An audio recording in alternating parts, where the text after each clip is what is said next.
E se eu te dissesse que um simples desenho animado sobre uma família amarela que vive em Springfield vem, há décadas, acertando previsões sobre o futuro?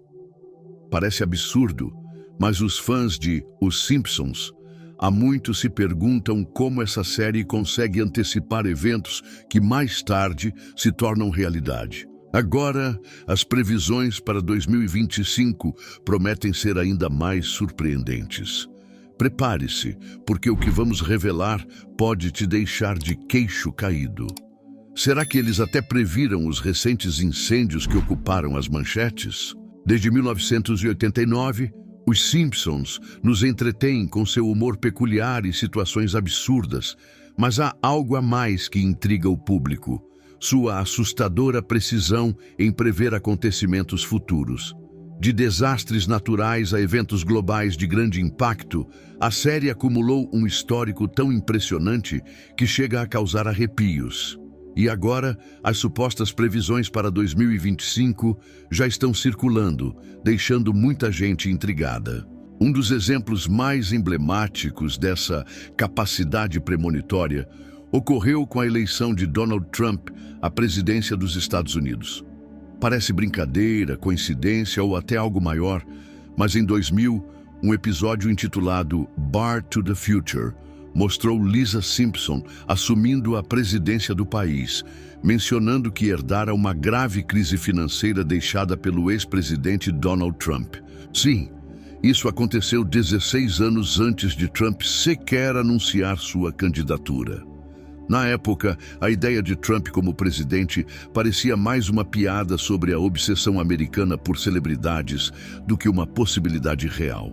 No entanto, como todos sabemos, essa piada virou realidade em 2016. O mais impressionante é que o desenho não apenas previu a presidência de Trump, mas também acertou detalhes com uma precisão assustadora.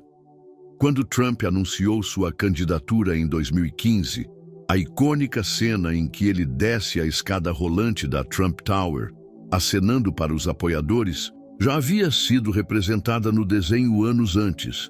Cada detalhe, desde a posição da multidão até a queda de uma placa ao fundo, foi retratado de forma quase idêntica ao evento real.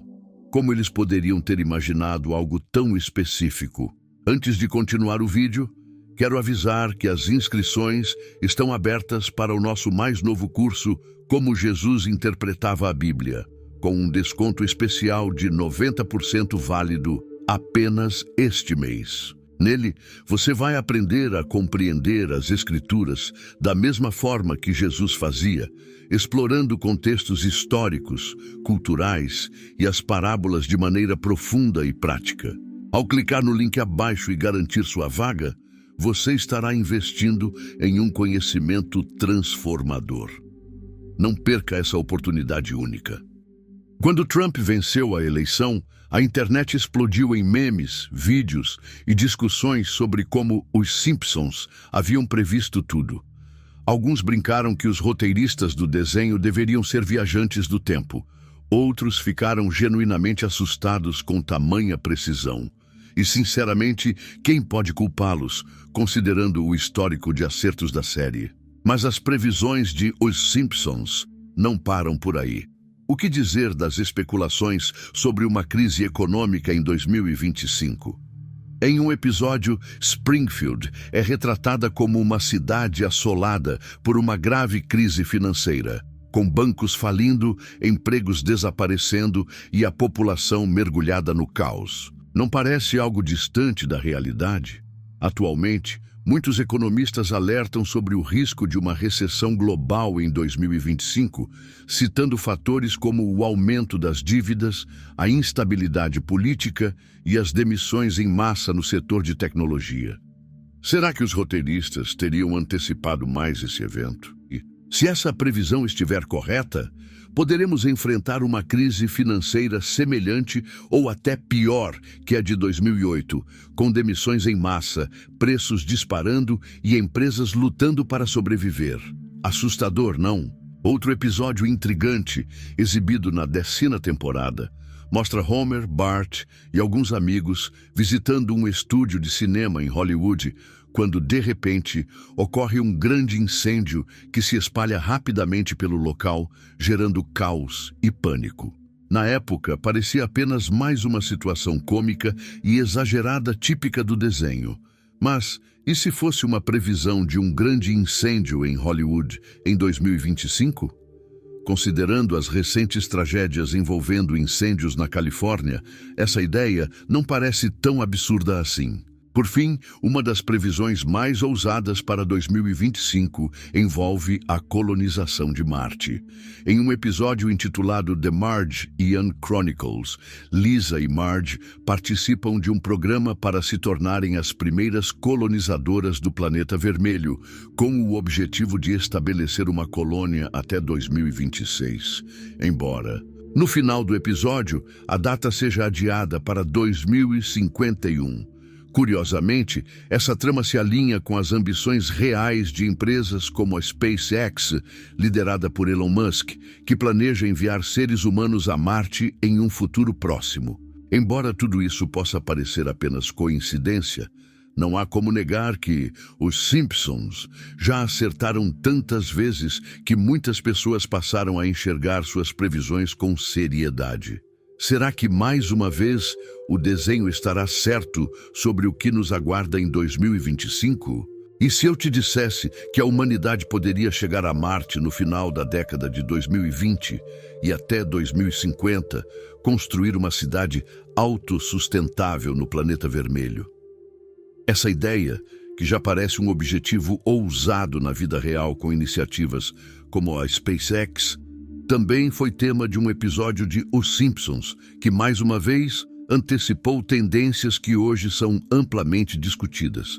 Além disso, a série já abordou a popularização da realidade virtual e suas possíveis consequências sociais, refletindo debates atuais sobre como a imersão tecnológica pode impactar a vida cotidiana. No desenho, o uso generalizado dessas tecnologias traz à tona questões sociais que ecoam preocupações reais, especialmente à medida que nos aproximamos de uma era em que a integração entre o real e o virtual se torna cada vez mais evidente. Outro tema recorrente na série, que ganha ainda mais relevância nos dias de hoje, é a ameaça de conflitos globais. Desde os primeiros curtas e episódios, os Simpsons fazem referências a guerras mundiais, muitas vezes de maneira cômica, mas que, ao longo do tempo, acabam ressoando com as tensões reais entre grandes potências. Em diversos episódios, Springfield é retratada como uma cidade que se vê no centro de um impasse político entre duas superpotências, algo que, quando analisado no contexto atual, não parece tão impossível assim. Com as crescentes tensões geopolíticas, muitos se perguntam se 2025 será marcado por alguma grande crise internacional, e alguns até especulam se o desenho não teria previsto mais essa possível realidade. Mas antes de entrarmos na questão das profecias, é importante entender que os roteiristas de Os Simpsons são, na verdade, mestres em observar tendências. Desde que a série estreou, em 1989, o mundo passou por mudanças tecnológicas, políticas e culturais extremamente rápidas, e os escritores sempre se mostraram atentos a esses movimentos. Eles não estão tirando previsões do nada. Pelo contrário, baseiam-se no rumo que a sociedade parece estar tomando. Claro, nem todas as previsões se concretizaram. Por exemplo, eles imaginaram que, em 2012, já haveria uma colônia humana em Marte. Bem, até agora, continuamos firmemente plantados na Terra. Ainda assim, é inegável que muitos dos seus palpites acabaram se tornando assustadoramente precisos, levando muitos a se perguntarem se, de fato, há algo mais do que simples coincidência. Curiosamente, quando falamos de previsões, a Bíblia também ocupa um lugar especial. Diferente de qualquer outro livro de história disponível, ela se destaca por cobrir desde a criação do mundo até o seu fim. Nenhuma outra obra literária se propõe a abranger tamanha extensão de eventos, sendo que os primeiros acontecimentos descritos nela não poderiam ser documentados por testemunhas humanas, já que ninguém estava presente no início do mundo. Dessa forma, a Bíblia oferece uma perspectiva única, não apenas sobre a origem da vida, mas também sobre o futuro da humanidade. Entretanto, Deus não revelou o futuro a seus seguidores apenas para satisfazer a curiosidade humana. Pelo contrário, Ele o fez para prepará-los, de modo que, quando os eventos se desenrolassem, não fossem pegos de surpresa nem interpretassem os sinais de forma errada. Jesus, em sua infinita sabedoria, compartilhou essas revelações para que pudéssemos estar prontos e vigilantes. Muitos perguntam: estamos vivendo o fim dos tempos? A resposta, segundo a própria Bíblia, é que os últimos dias começaram há cerca de 2000 anos, precisamente no Pentecostes, quando se cumpriu a primeira profecia referente a essa era. Desde então, cada geração de cristãos foi orientada a viver em constante expectativa pela volta do Senhor. A Bíblia é de fato um livro profético. Entre seus capítulos, encontramos nada menos que 735 profecias sobre eventos futuros. Isso significa que 1/4 de todo o conteúdo bíblico contém previsões. Até o momento, 596 dessas profecias já se cumpriram literalmente, o que corresponde a uma taxa de acerto de impressionantes 81%.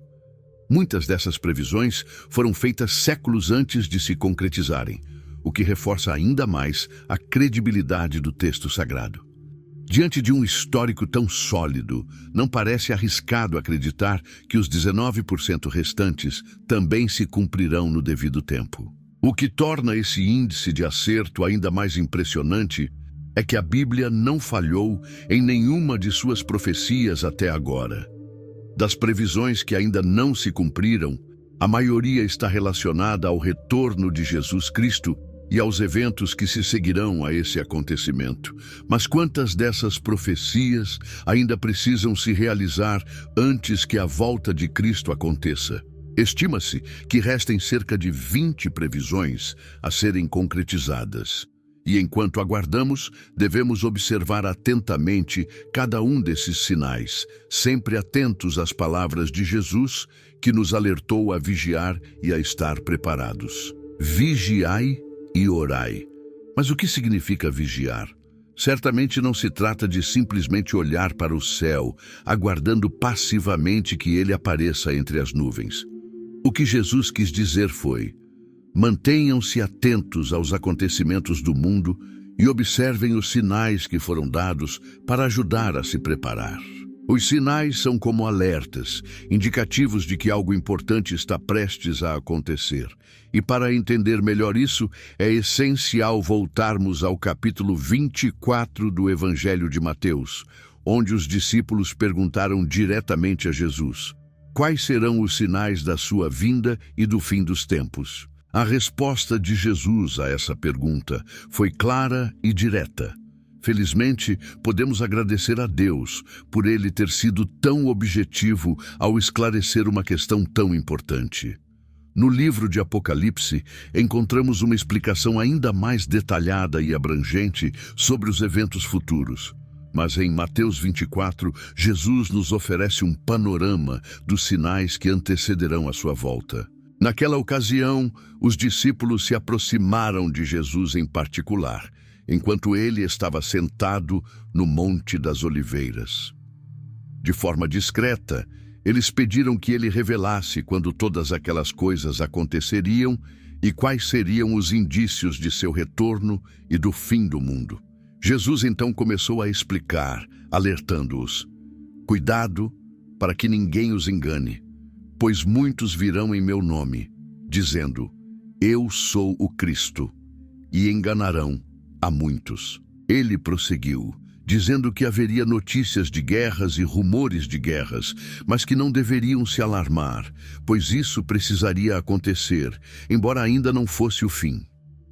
Jesus explicou que nações se levantariam contra nações e reinos contra reinos. Também haveria fome e terremotos em diversos lugares.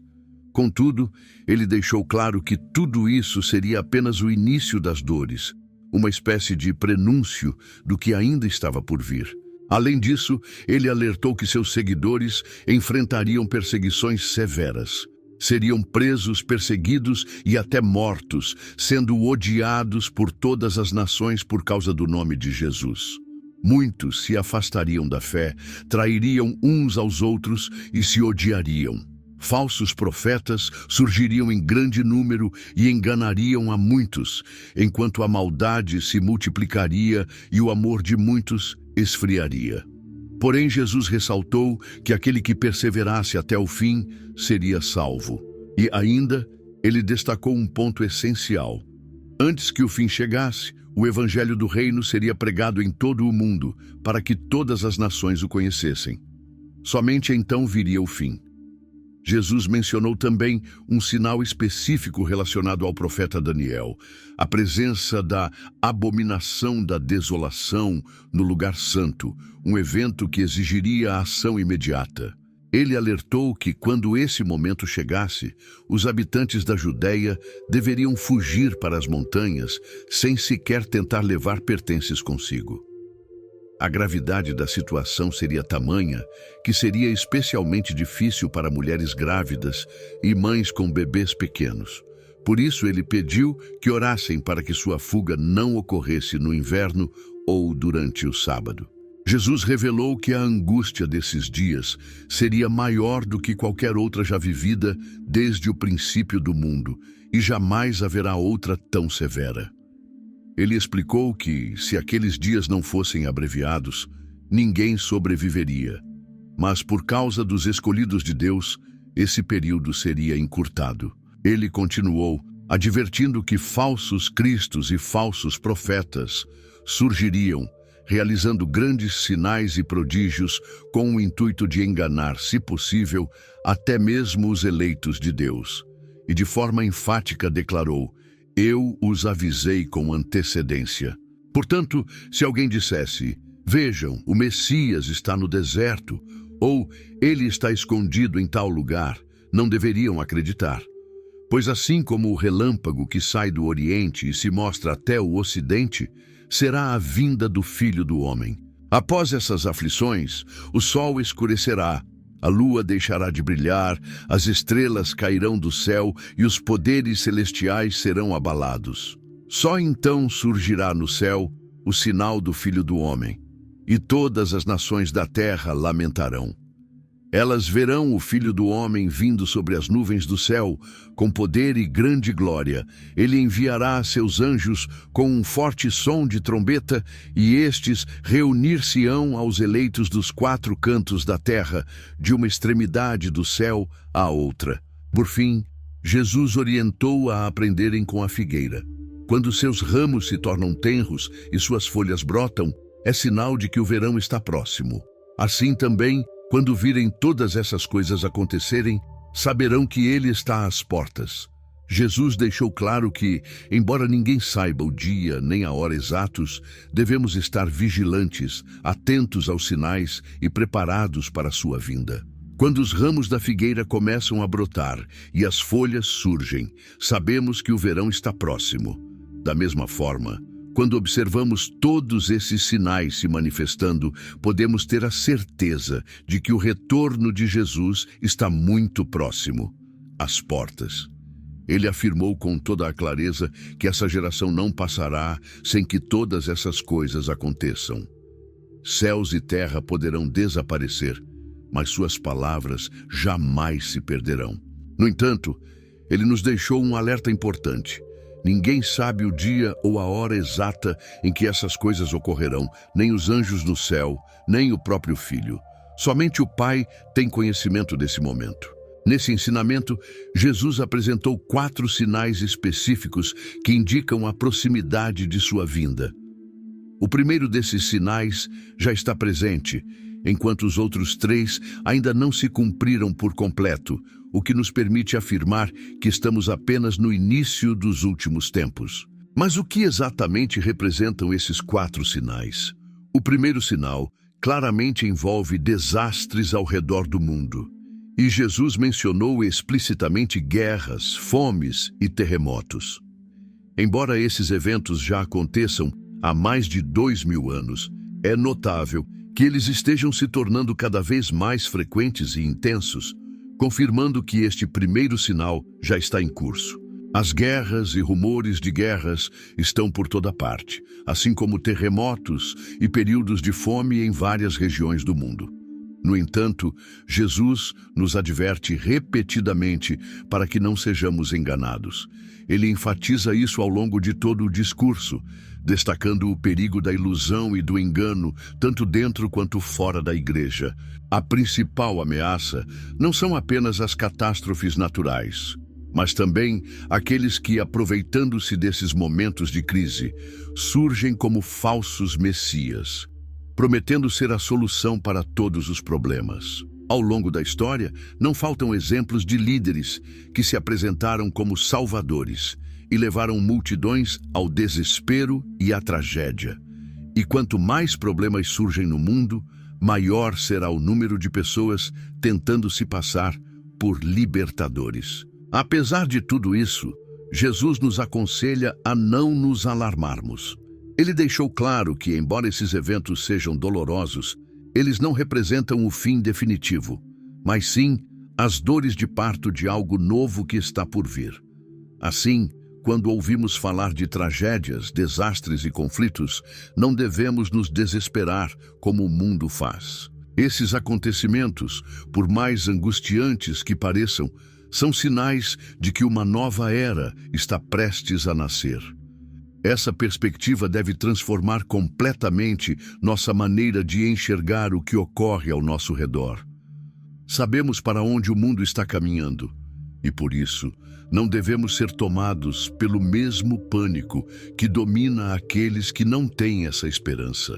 Nossa postura, portanto, deve ser de compaixão por aqueles que sofrem com esses desastres, expressando nossa solidariedade por meio de ajuda concreta. Porém, internamente, não devemos nos abater. Pelo contrário, devemos nos manter esperançosos, pois aguardamos o nascimento de um novo mundo. Esse entendimento nos permite enfrentar as adversidades sem desespero, mas com a certeza de que há algo grandioso reservado para o futuro. Jesus nos ensina, assim, a não nos desesperarmos, mas a mantermos uma atitude serena e confiante diante das dificuldades. Ele nos exorta a não cair no medo, mas, ao contrário, a enxergar esses sinais como a confirmação de que algo novo e glorioso está por acontecer. De certa forma, ele nos convida a uma espécie de alegria interior, uma esperança renovada, mesmo em meio a tempos difíceis. O segundo sinal que Jesus apresenta não está relacionado ao mundo exterior, mas sim à própria igreja. Se os desastres globais constituem o primeiro sinal, os eventos que ocorrerão no seio da igreja formam o segundo. E assim como o primeiro sinal foi dividido em 3 partes, guerras, terremotos e fomes, Jesus também subdivide o segundo sinal em 3 aspectos principais, todos relacionados ao corpo de Cristo. O primeiro desses aspectos é a perseguição. Ele alerta que seus seguidores serão odiados por todas as nações. A oposição à igreja será global e muitos cristãos enfrentarão prisões, torturas e até mesmo a morte por causa de sua fé. O segundo aspecto será uma drástica diminuição no número de fiéis. Em meio à intensa perseguição, muitos, cujo amor antes era fervoroso, acabarão se afastando. A fé de muitos esfriará, e uma grande parte daqueles que se diziam cristãos abandonará a igreja, incapaz de suportar o peso da perseguição. Esse é, sem dúvida, um sinal desolador, pois indica que o amor de muitos se perderá em meio às dificuldades. No entanto, há uma surpresa positiva no terceiro aspecto desse segundo sinal. Apesar de toda a pressão e das adversidades enfrentadas, o Evangelho será proclamado a todas as nações. Uma igreja menor, porém mais purificada, terá um impacto ainda maior no mundo. Jesus sugere que, mesmo com a redução do número de fiéis, a mensagem do reino será disseminada com mais força e alcançará todos os povos. É um contraste poderoso. Enquanto a fé nominal diminui, a proclamação genuína do Evangelho se intensifica, cumprindo a missão que ele nos deixou. Além disso, ele nos alerta sobre os falsos profetas, que surgirão prometendo paz em momentos de grande tribulação.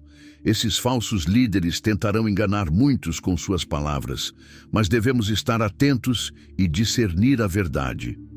Eles surgirão especialmente em tempos de crise, quando as pessoas estiverem mais vulneráveis e desesperadas por uma solução.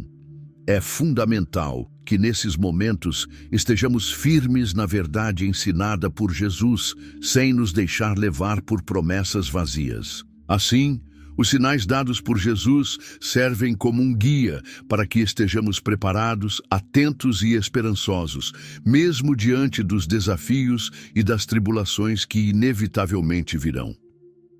Mais do que uma advertência, suas palavras são um convite à vigilância e à perseverança, garantindo que, ao final de tudo, a promessa de uma nova era se cumprirá. Em vez de serem uma fonte de desafio, a mensagem dos falsos profetas oferece uma falsa sensação de conforto. Eles dirão algo como: está tudo bem, nada de ruim vai acontecer, e tentarão transmitir uma ideia de que tudo está sob controle e que a igreja não corre perigo algum. No entanto, essa é uma previsão enganosa, uma mentira que pode ser responsável por levar muitas pessoas a se afastarem da fé nesse período de provações. Jesus, ao contrário, nos exorta a perseverar. Ele afirma claramente que, diante desses falsos profetas e das dificuldades que surgirão, a atitude correta é continuar firmes, sem nos deixarmos enganar. Quem perseverar até o fim será salvo, disse ele. Esse conselho não é apenas um aviso, é uma chamada para a resistência espiritual diante de tempos que se tornarão cada vez mais desafiadores. Quando chegar o momento em que a igreja for desprezada e rejeitada por toda a sociedade, devemos nos lembrar desse conselho de Jesus. Mas por que isso acontecerá? A resposta está no fato de que, assim como o trigo e o joio crescem juntos até o momento da colheita, quanto mais próxima a humanidade estiver do fim, maior será a tensão entre aqueles que pertencem ao reino de Deus e aqueles que permanecem no mundo. Por natureza, os cristãos não se encaixam completamente nesta sociedade. Nosso verdadeiro lar não é aqui. Nossa cidadania está nos céus, e é essa diferença fundamental que frequentemente gera rejeição. A singularidade dos seguidores de Cristo desperta o ódio. Assim como aconteceu com o próprio Jesus, ele já havia advertido: se vocês fossem do mundo, ele os amaria como ama o que é dele. Mas como vocês não são do mundo, e eu os escolhi do meio dele, por isso o mundo os odeia. João 15:19. A pressão sobre os cristãos será inevitável. E é precisamente esse tipo de tensão que se intensificará nos últimos tempos. Mas esse não é o único sinal que Jesus nos deu. O terceiro sinal dos tempos do fim está relacionado a Jerusalém, a cidade santa. Segundo a profecia, haverá grande aflição e angústia naquela região. Jesus, ao mencionar esse evento, faz referência direta às profecias de Daniel, onde se fala da abominação da desolação. Essa expressão, citada 3 vezes por Daniel, refere-se a uma figura específica, um homem que se colocará no centro da cidade de Deus, autoproclamando-se como uma divindade e rejeitando qualquer autoridade superior à sua própria. Esse tirano, cujo surgimento terá implicações globais, estabelecerá seu poder em Jerusalém, no lugar sagrado. Jesus continua, afirmando que o quarto e último sinal ocorrerá logo após esse evento, Quando isso acontecer, não haverá mais espaço para dúvidas ou enganos. Os falsos profetas e os falsos messias já não terão como enganar, pois o sinal será tão evidente e repentino que ninguém poderá negá-lo. O que ocorrerá será uma interrupção completa da luz natural. O sol deixará de brilhar, a lua não dará mais sua luz, e as estrelas cairão do céu. Diversos profetas bíblicos, como Isaías, mencionaram esse fenômeno. Isaías profetizou que os céus seriam enrolados como um pergaminho e que todas as estrelas se desvaneceriam, caindo como folhas secas caem da videira ou da figueira. Nesse momento, toda a luz natural será extinta, deixando a terra mergulhada na escuridão, iluminada apenas por luzes artificiais. Diante de tal cenário, é natural que as pessoas perguntem: o que está acontecendo? O que isso significa? Para os cristãos, porém, a resposta será clara: chegou o momento. Pouco antes do retorno glorioso de Jesus, Deus apagará as luzes dos céus para preparar o caminho para o brilho intenso de sua vinda, marcada por um relâmpago que iluminará todo o horizonte. Então, finalmente, ele virá sobre as nuvens, retornando à terra, e seus seguidores se encontrarão com ele, não em um grande estádio terreno, pois nenhum seria capaz de comportar a multidão dos salvos, mas sim nas alturas, nos céus. Esse será o momento glorioso em que nos reuniremos com ele, um encontro magnífico e definitivo. Não é maravilhoso pensar nisso? Jesus conclui com uma ilustração simples e poderosa, mencionando a figueira. Ele nos exorta a aprender com a figueira. Quando seus ramos se tornam tenros e suas folhas começam a brotar, sabemos que o verão está próximo. Da mesma maneira, ao observarmos esses 4 sinais, podemos ter a certeza de que o fim está próximo. Não se trata de uma alegoria complexa, mas de uma analogia direta, baseada em uma experiência cotidiana que qualquer pessoa pode compreender.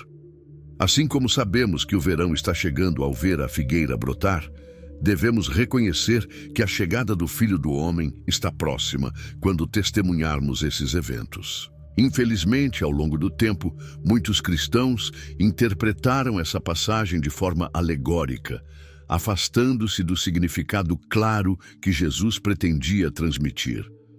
Ele nos alerta que, assim como nos dias de Noé, as pessoas estarão desatentas, vivendo suas vidas normalmente, até que o dilúvio chegue de repente. Da mesma forma, a vinda de Jesus será inesperada para muitos, mas não para aqueles que estiverem atentos aos sinais. Por isso, sua instrução é clara. Estejam vigilantes, observem os acontecimentos e não se deixem enganar. Esse é o chamado para todos nós.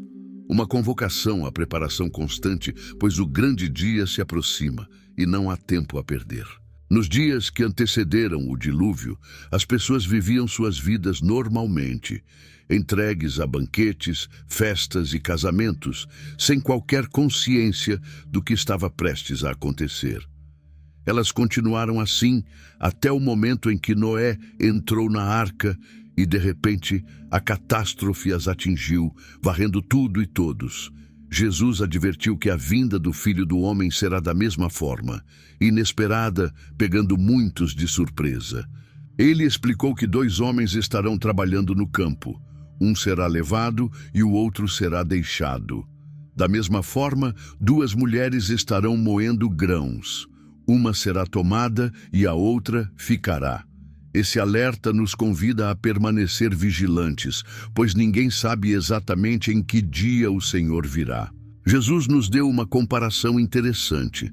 Se o dono de uma casa soubesse a hora exata em que um ladrão pretendia invadir, ele ficaria atento e impediria que sua casa fosse roubada. Assim também, ele nos instrui a estarmos prontos o tempo todo, pois o Filho do Homem virá no momento em que menos se espera. Aqueles que permanecem fiéis, vigilantes e prudentes serão como o servo sábio, a quem o seu senhor confiou a responsabilidade de cuidar dos demais servos e alimentá-los. Se, ao retornar, o Senhor encontrar esse servo executando bem suas tarefas, ele será recompensado e colocado sobre toda a propriedade de seu senhor. No entanto, se o servo for malicioso e pensar que o seu senhor tardará a voltar, passando a maltratar os demais servos, a festejar e a se embriagar, ele será surpreendido pelo retorno repentino de seu senhor. Esse retorno inesperado resultará em um severo castigo, e o servo infiel será lançado no lugar destinado aos hipócritas, onde haverá choro e ranger de dentes. Jesus conclui com uma última imagem, não como uma parábola, mas como uma predição direta. Ele fala sobre o julgamento final, quando as nações serão separadas, assim como um pastor separa as ovelhas dos bodes.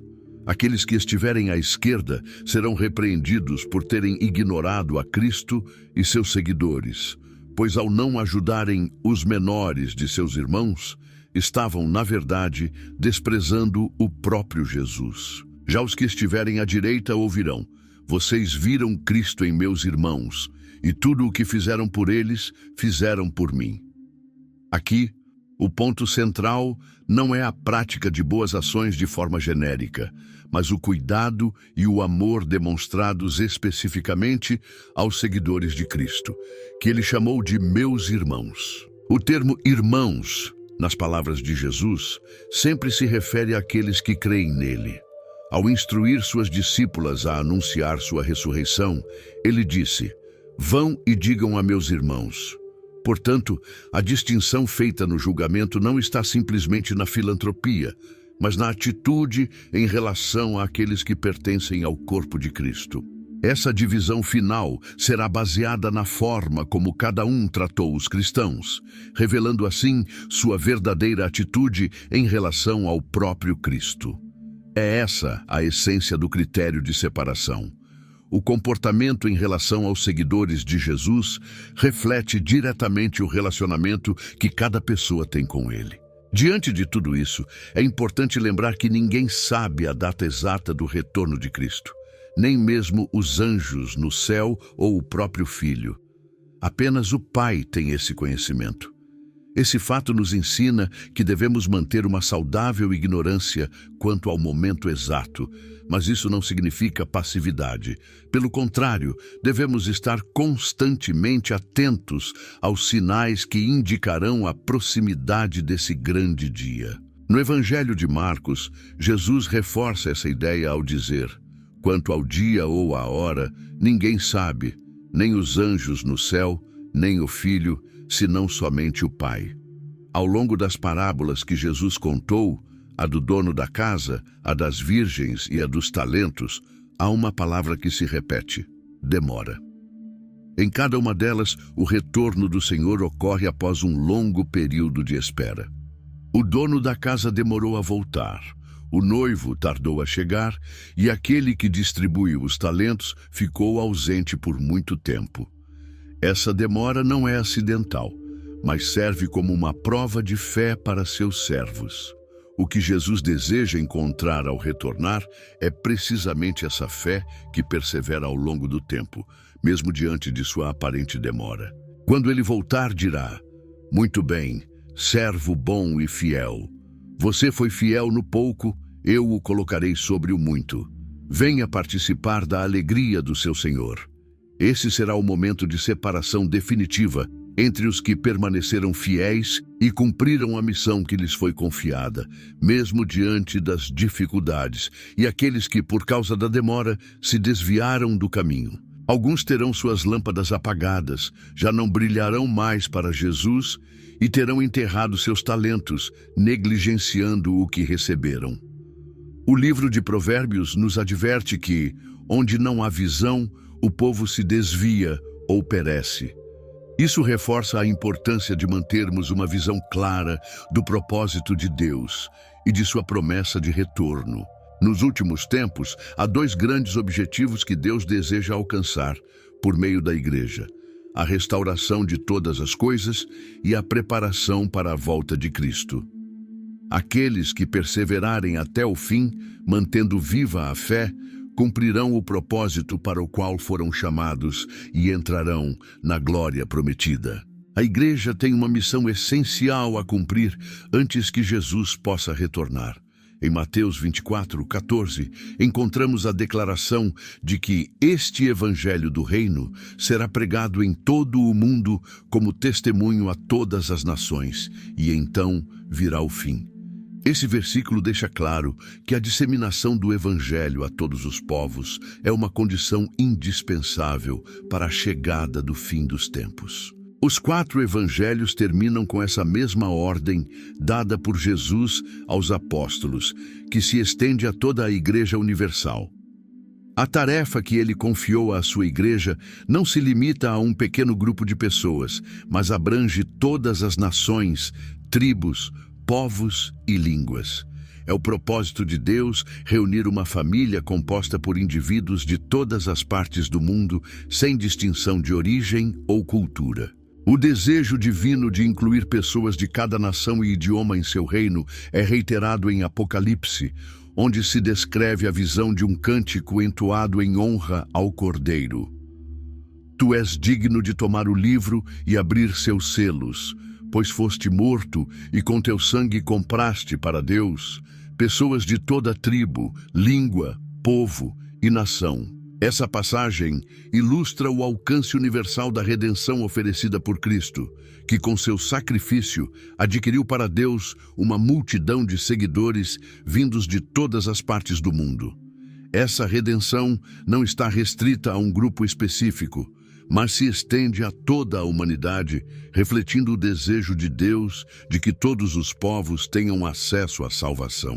Em outra visão descrita em Apocalipse, o apóstolo João relata ter visto diante do trono de Deus e do Cordeiro uma multidão tão numerosa que não podia ser contada, composta por pessoas de todas as nações, tribos, povos e línguas. Esse imenso grupo estava revestido de vestes brancas e segurava ramos de palmeira em suas mãos, simbolizando a pureza e a vitória. A diversidade dessa multidão enfatiza a universalidade do Evangelho e a amplitude do chamado divino, que abarca todas as culturas e origens. Essa visão final do reino de Deus demonstra claramente que o propósito de Deus é reunir um povo de todas as partes do mundo, unidos não pela cultura, mas pela fé em Jesus Cristo. A missão da igreja, portanto, é levar essa mensagem de salvação a todas as nações, cumprindo assim a ordem deixada por Jesus. A pregação do Evangelho a todas as nações é mais do que uma tarefa, é uma condição essencial para o cumprimento do plano divino. Somente quando essa missão estiver completa, quando o Evangelho tiver sido proclamado a todos os povos, então o fim virá, conforme prometido. O papel da igreja nesse grande plano é indispensável. Cabe a ela ser a portadora da mensagem da cruz, espalhando a boa nova do reino até os confins da terra. Cada cristão, como parte do corpo de Cristo, tem a responsabilidade de contribuir para o cumprimento dessa missão, seja através da pregação direta, seja apoiando aqueles que levam a palavra a lugares distantes. A visão de Apocalipse, com uma multidão incontável adorando ao redor do trono de Deus, não é apenas uma profecia, mas uma promessa concreta de que essa missão será cumprida. Deus deseja que todos tenham a oportunidade de ouvir a mensagem de salvação. E por isso, a igreja deve se manter firme em seu propósito, avançando com determinação, até que cada nação tenha sido alcançada. Esse chamado universal nos lembra que o Evangelho não conhece fronteiras e que a obra de Deus abrange toda a criação. A igreja não é apenas uma comunidade local, mas uma expressão global do reino de Deus. Assim como o cântico em Apocalipse celebra o sacrifício de Cristo que redimiu pessoas de toda tribo, língua, povo e nação. A missão da igreja é garantir que essa mensagem alcance cada coração. O final dos tempos será marcado pela plenitude do reino de Deus, com uma família formada por pessoas de todas as partes do mundo, reunidas diante do trono do Cordeiro em adoração eterna. É para esse grande dia que a igreja trabalha e espera, cumprindo fielmente a missão que lhe foi confiada até o glorioso retorno de Jesus.